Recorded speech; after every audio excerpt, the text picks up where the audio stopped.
Now I've given you a cell phone, I own you in the literal sense that you are mine and I can make decisions over how you're living your life. Inherently, young women are disadvantaged because of their gender, and that's why they might be the most vulnerable group with regards to economic violence. Most of the time, people don't really know the views that persona have that affect cultural and social conflicts, economic violence. Who are the most vulnerable groups? Very patriarchal society. Economic abuse Men dominate women. Gender-based violence does not only happen to women.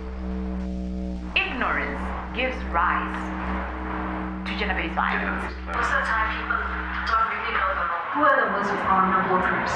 Economic violence is basically the use of economic power or advantage to get leverage or over another person to basically exploit a person in that regard. One really controls one's financial freedom or the lack of financial freedom from a partner or a lover or anything of that sort. Or it could be to coerce someone into doing something that they don't want to do through the use of power, through money, basically. Economical abuse comes in many forms. It could be direct and it could be indirect.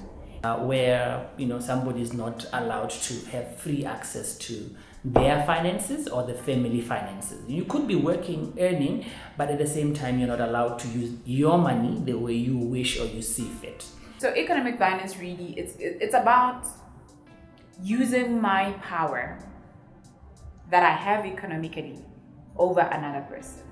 Many things manifest from that, from economic violence, such as one doubting themselves, one having the low self-esteem, and also, feeling that you are not necessarily worth it, feeling that you are less than the other person. So in terms of the negative feelings that a human being can feel, those are the things that manifest from economic violence.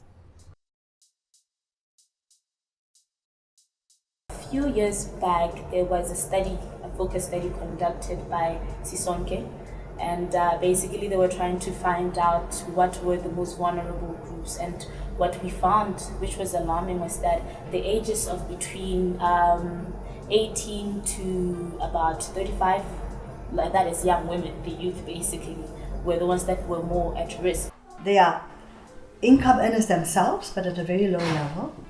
But they also depend a lot on other people to support them. But in terms of the status quo, what was there before, we used to be the ones to stay home, where the man actually goes out to make money for the family. Inherently, young women are disadvantaged because of their gender, and that's why they might be the most vulnerable group with regards to economic violence. Economic violence is kind of just one of those things that we really don't think about. If you're economically deprived, you either sit and say I'm okay with it, or you either say I'm going to do something to try and get out of it. The other less extreme would be intergenerational relationships, where there's an older man or older woman with a younger man or younger woman. It just depends, and they might use that to coerce a person either to sleep with them or to even, engage in certain acts that they might not willingly engage in. People who are dependent on others, people who seek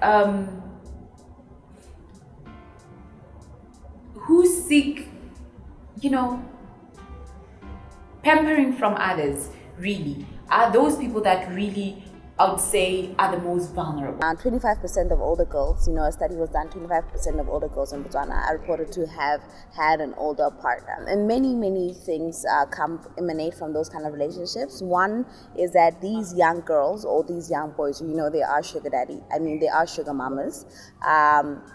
actually want, the materialistic stuff, hence the sugarness in it. You cannot engage in a relationship where you feel like you're exploited and you're always putting yourself out there at every point. When you get in those relationships, you think that it's a choice that you're making. However, you don't necessarily know the risks associated with it. So if they have a partner, they're really dependent on the partner to provide. Yeah. In the short term, it's great. It's fantastic. They get to have what they want, but until then, it can turn into a different relationship that we are always running away from. What does it take for one to be able to say that I am not in a healthy relationship and I am deciding to leave? It's very difficult. Sometimes most of our clients usually say that even if I'm in the relationship and I know that I'm empowered and I know that I'm independent, the emotional attachment that I have to this person always pulls me back. If it was so easy, we wouldn't have to talk about issues such as gender-based violence.